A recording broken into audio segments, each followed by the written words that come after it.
স্বাগত তোমাদের আমার চ্যানেলে। আশা করি যে যেখান থেকে দেখছো সবাই সুস্থ আছো, ভালো আছো। আমিও আমার পরিবার নিয়ে মোটামুটি ভালোই আছি। তো এই তো সকালে চা দিয়েই তোমাদের সঙ্গে শেয়ার করছি আমাদের সব সুন্দর একটা সকাল। তো সুন্দর সকাল হলেও রাতটা কিন্তু বেশ ভয়ানক গেছে।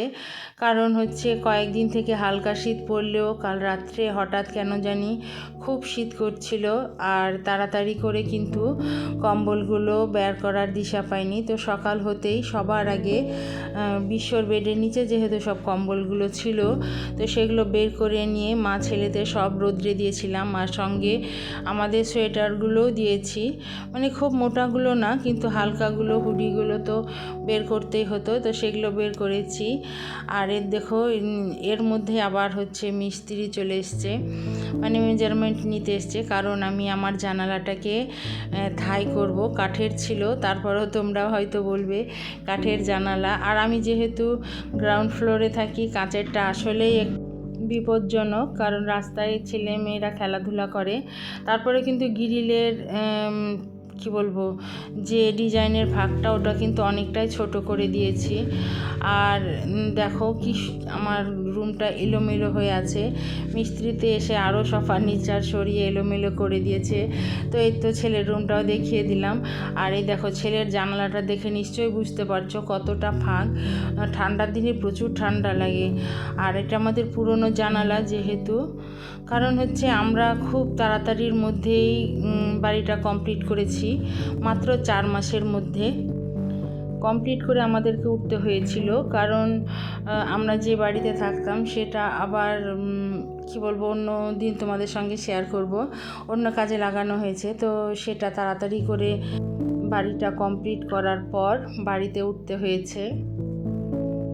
তো মা ছেলে অনেকক্ষণ ধরে কিন্তু কি বলবো, ছেলে আমাকে অনেক হেল্প করেছে। অনেকক্ষণ ধরে কিন্তু আমরা সব ভাঁজ করছিলাম, কিন্তু 4 জনের জিনিসপত্র, বুঝতেই পারছো অনেকটাই। তো ছেলে আর সময় দিতে পারলো না।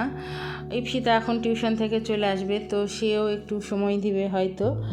তো এই তো ইপসিতা এসেও কিছুটা হেল্প করেছে, নিজেরটা ভাঁজ করে রেখে দিয়েছে, এটাই আমার কাছে অনেক বড় হেল্প। আর এই যে আমি এখন চলে এসেছি রুমগুলো ক্লিন করতে। আর এই দেখো শীতের দিনে কিন্তু আমার এই কারণেই ভালো লাগে না, আমার কিন্তু শীতকালটা খুব প্রিয়। তো প্রথমত হচ্ছে আমার মেয়ের একটুতে ঠান্ডা লেগে যায় শীতে, সেটা একটা ভালো লাগে না। আর কারণ মেয়ে কষ্ট পায় মা হয়ে, তো সেটা ভালো লাগে না যতই প্রিয় হোক। আর এই দেখো বেডে হচ্ছে সব সময় এলোমেলো থাকে, গুছিয়ে যায় কিছুক্ষণ পর পা ভরে ভরে বসে থাকে। তো যাই হোক, এটা আমাদের মাস্টার বেডরুম বলো আর আড্ডা বেডরুম বলো, সবই এটাই।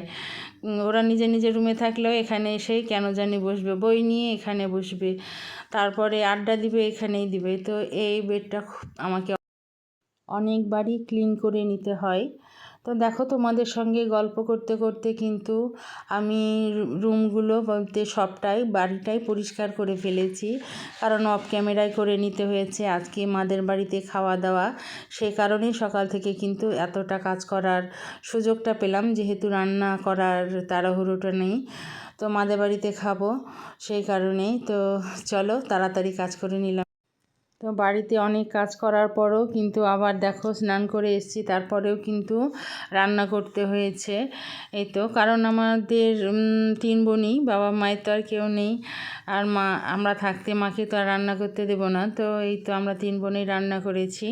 আর কি কি রান্না করেছি সেটা তোমাদের এক ঝলক দেখিয়ে দিলাম। আমি কিন্তু রোস্টটা আমিই করেছি। তো এইটা কিন্তু আমার হাতে সবাই পছন্দ করে। আর বলবে যে মিষ্টি মাংস, ইপসিতা তো ছোটোতে মিষ্টি মাংস বলতো, রোস্টকে এখনও বলে মিষ্টি মাংসটা তুমিই করবা, সবাই বলে, আর আমার হাতেরই পছন্দ করে। তো সকাল থেকে যেহেতু 3 বোন একসঙ্গে আছি, আর এই তো হুট করে কিন্তু একটা ডিসিশন নেওয়া, এই যে রাত্রের ডিনারটা কিন্তু আমরা বাইরে করব, তাই আমরা চলে এসেছি মুসলিম রেস্তোরাঁয়। তো এখানে কিন্তু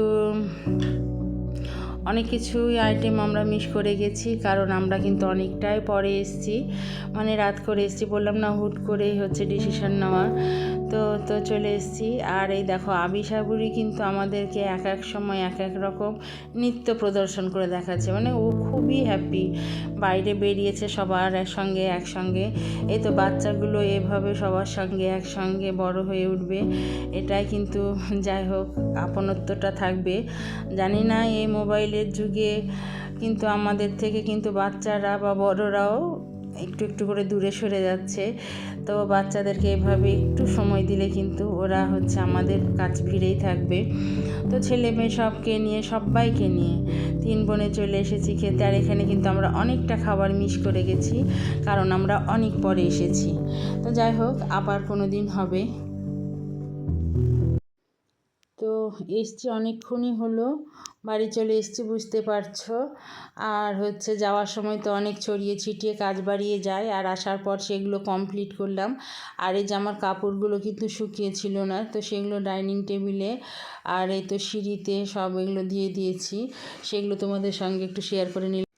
আর আমি কিন্তু যাওয়ার আগে সব কি বলবো বাসনও মেজে দিতে পারিনি, চায়ের বাসনগুলো কিন্তু এখনও ধরা আছে। তো যাই হোক সেগুলো কমপ্লিট করতে হবে এখন। তো এখনকার মতো টাটা।